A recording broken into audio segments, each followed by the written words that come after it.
So today I'm testing the video capabilities of the Samsung S21. Full HD, 4K, 8K, zoom, wide and ultra wide. We're gonna test all of it. and much more. So my goal is gonna be to understand how this can be incorporated in my workflow. As a video creator for clients, for YouTube, and also for you. If you're creating videos for YouTube, social media, or just having a good time around.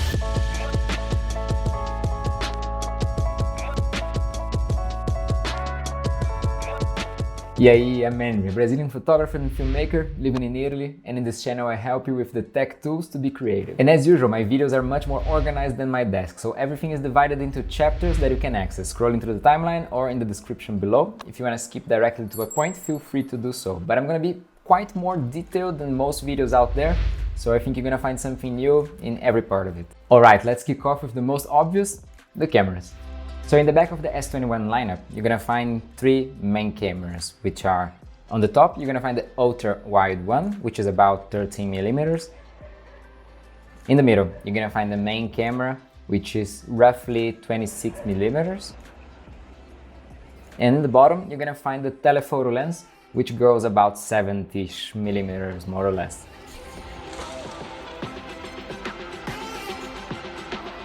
The selfie cam is just a punch hole in the top of the screen that runs about 26 millimeters and is not as practical to film yourself because it's not that wide, but it's much easier to see what you're doing. Now the wide camera, the one in the middle, is for sure the sharpest one of all of them, but the ultra wide view is so cool that it compensates. Now one thing to notice is that not all of the cameras are available in every mode of recording. Until 4K 30, you can use all of them and you can switch in between, no problems. At 4K 60, you lose the telephoto, and at 8K, you only have the main camera and it has a 10% to 20% crop, more or less. Now, are they all usable? And the answer is yes. I was very impressed with the colors and sharpness of all of them. Of course, depending on the light conditions, you're going to be more or less capable of detecting if it's from the smartphone or from a proper camera. The only thing that I wasn't excited about was the 3x zoom that you get in the telephoto, that then you really notice a very big drop in the quality. It's cool to get that very specific shot that you don't want to miss at all, but it's not that high quality. Alright, since we mentioned 4K, 8K, we might as well talk about it already. What you're seeing right now is a 4K 30 frames per second video on a 24 frames per second timeline. And I was really stunned with the quality of the image when watched on the phone itself and also on my 27 inches 4K display. And my base of comparisons was the A7 III that I usually use to record these videos. And the difference in detail was almost unnoticeable when you had a really good source of light. I'm not talking about bokeh or colors or anything else. But the thing is, if I had to mix the phone's footage with the camera's footage to tell a story, would it stand out that much? And the answer is that not that much. You could really well blend it in and it wouldn't be a problem at all for your storytelling. You don't believe me? Check out this sequence and try to tell which camera is which.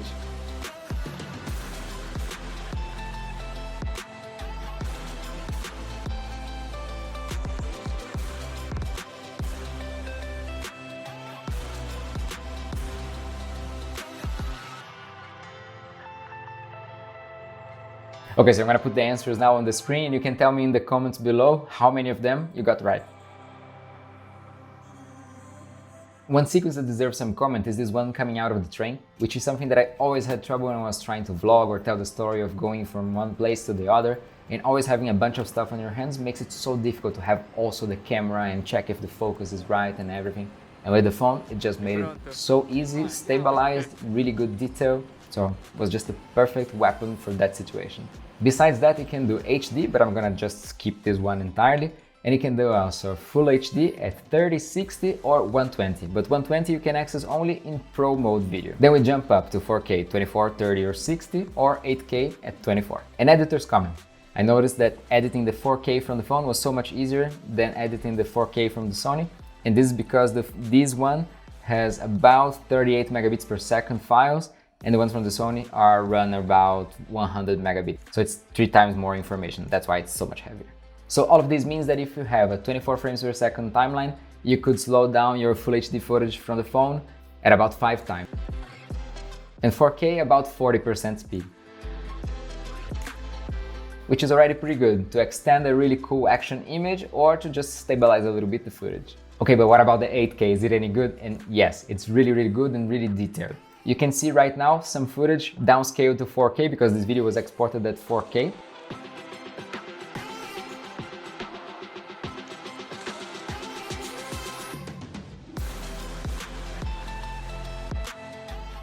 and the comparison to the directly shot at 4K from the phone to see the difference in the level of detail.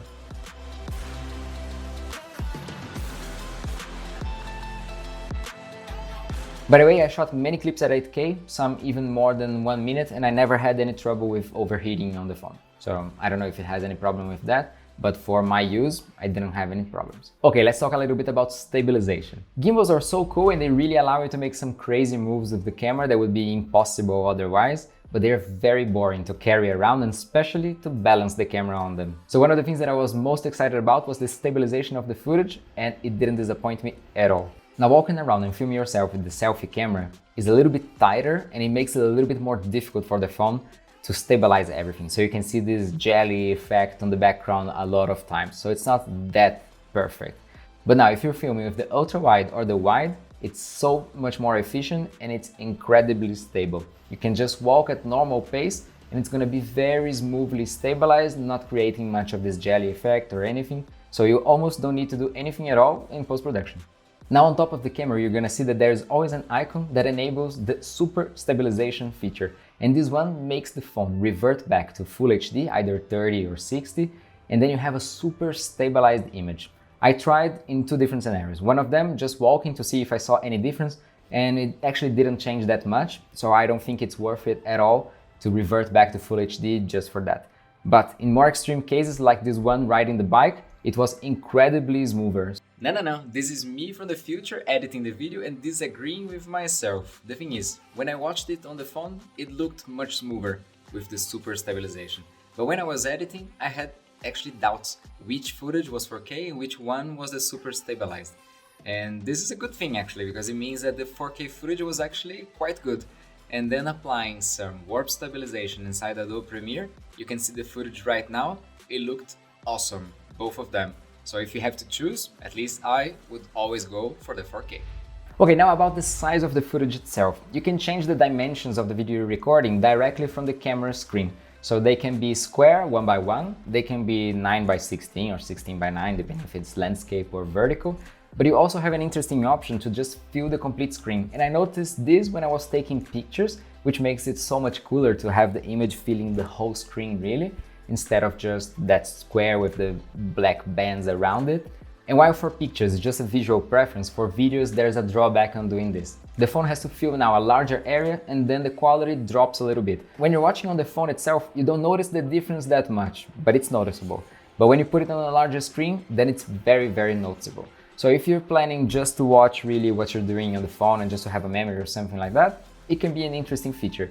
But then if you're going back to that situation in which you want to try to mix it in with other footage, I don't think it's a very good idea. It's better to record in 9 by 16, for example, and just use black bars on top and the bottom to create the same 2 by 1 effect.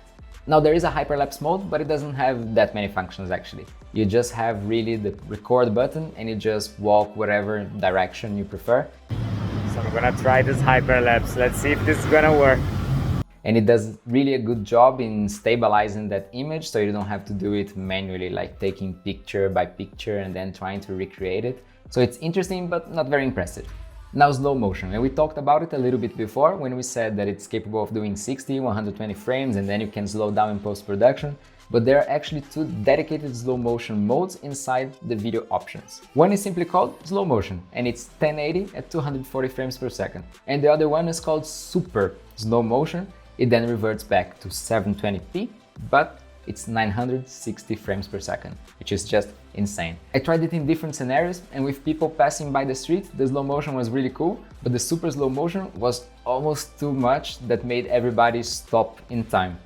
Now HDR10, and in the advanced configurations for video, you're gonna find the possibility to enable it. The issue is that not all displays are capable of watching it correctly.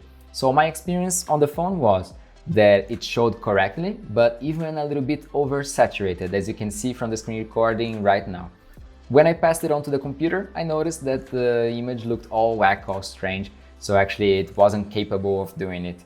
So you have inside the gallery the possibility of converting it to avoid this kind of problem. But one of the places that it said that it was capable of displaying HDR10 videos was exactly on YouTube. So I'm including a little piece right now in this video, but also on a separate video, to understand if on a separate video you're going to be able to see it better, differently, or what. You're going to find the link for it on the description. Now about the pro mode of recording video on this phone, and I was really surprised with this one, but all I expected was to have control over the shutter, ISO, maybe the focus, and just basic things like that. But actually I found way more than that. First of all, it unlocks frame rates that don't exist in the automatic mode, like for example the 4K 24 and the Full HD 120, which is exactly what I use in my main camera, and that I would love to use also on the phone to be able to match this footage perfectly.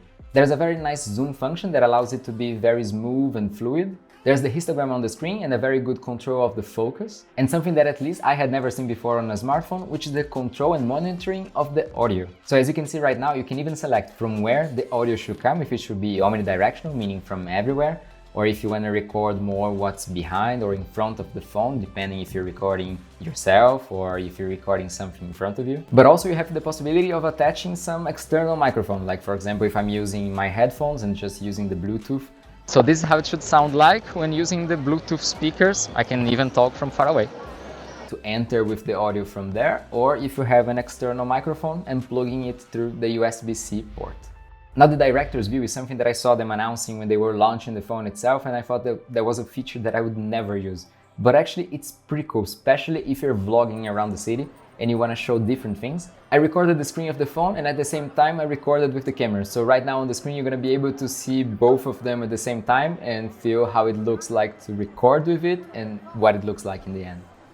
It's so handy to have the view from all the cameras at the same time, so you don't actually have to guess when you're recording, of maybe switching from the ultra-wide angle to the telephoto and just being cropped in the wrong position and then having to reposition.